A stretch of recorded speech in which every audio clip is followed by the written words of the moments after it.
Hello everybody, today we're going to talk about Spider-Man. Hello everybody, today we're going to talk about Spider-Man Homecoming. As always, I'd like to remind you to subscribe! It only takes a second.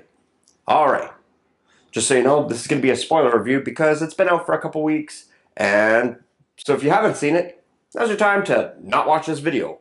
Or if you don't care about spoilers, continue on. Spider-Man Homecoming. This movie was fantastic. I'm just going to go ahead right away off the hop and just say I love this movie. Going into it, I was a little nervous because I'd seen a lot of reviews that suggested that this movie wasn't as fantastic as it could have been. That being said, I'm a reviewer and I know that film is subjective and that everybody's opinion is different, and that's okay. So I love this movie. Other people didn't love this movie. What I loved about this movie is the fact that Peter Parker is in fact a kid. He's this kid with this great responsibility and he wants to do good.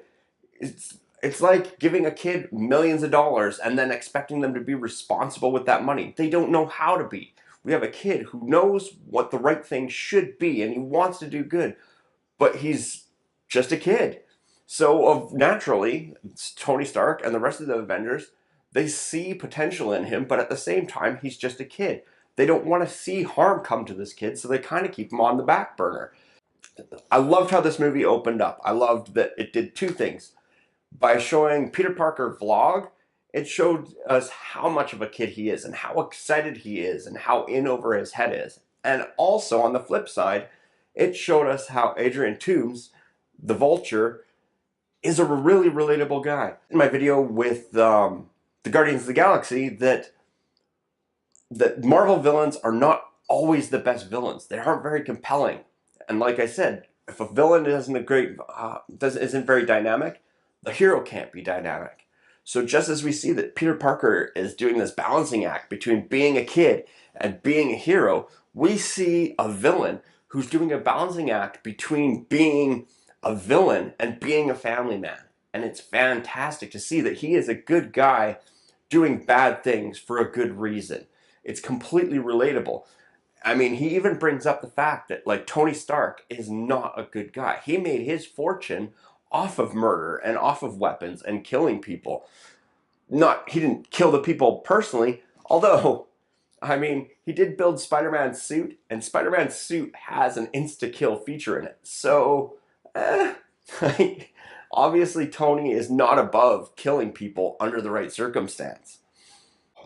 As I said, I really love that the Spider-Man is a kid because he makes mistakes. He's fallible. It's the most Spider-Man-ish Spider-Man we've seen. We saw Andrew Garfield and Tobey Maguire become Spider-Man, and then it fast forwards to while they're out of school. This is very much rooted in school and the problems that he has to juggle with.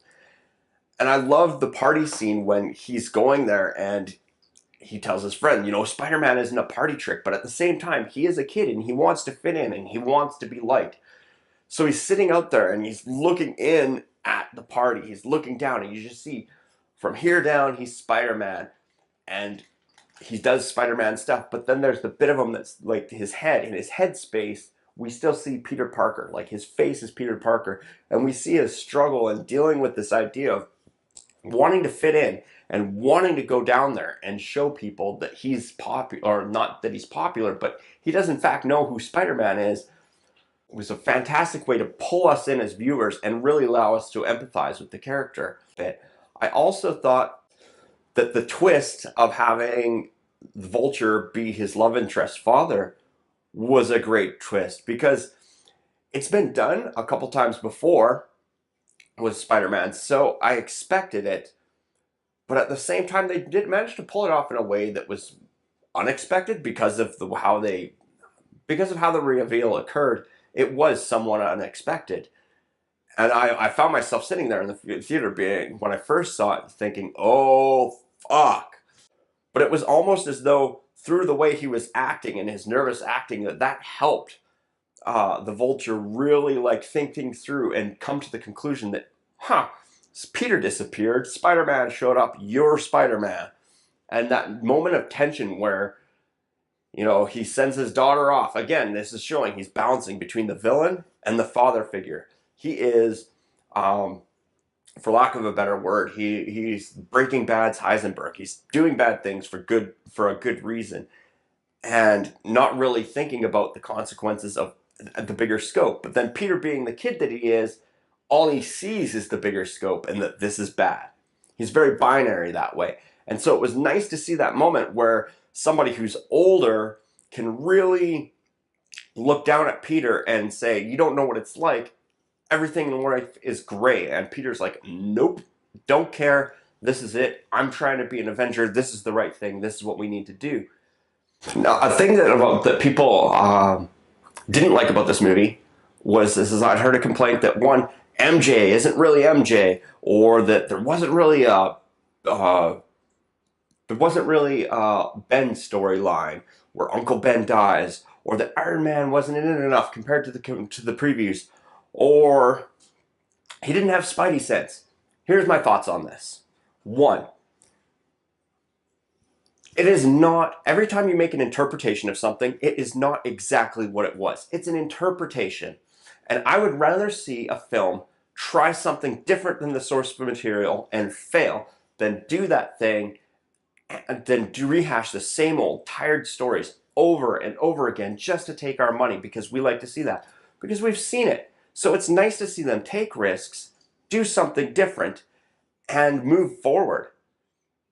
I mean, if they had just done especially after Captain America Civil War, if they had rewound and backtracked and gone back to this is how Peter got bit and this is what happened and his uncle died and then he became the Spider-Man and then Tony found him and then like fast forwarded again, we've seen that already. And I feel like in future films, it leaves us a chance for something to happen that reminds him of that, and he can have a flashback.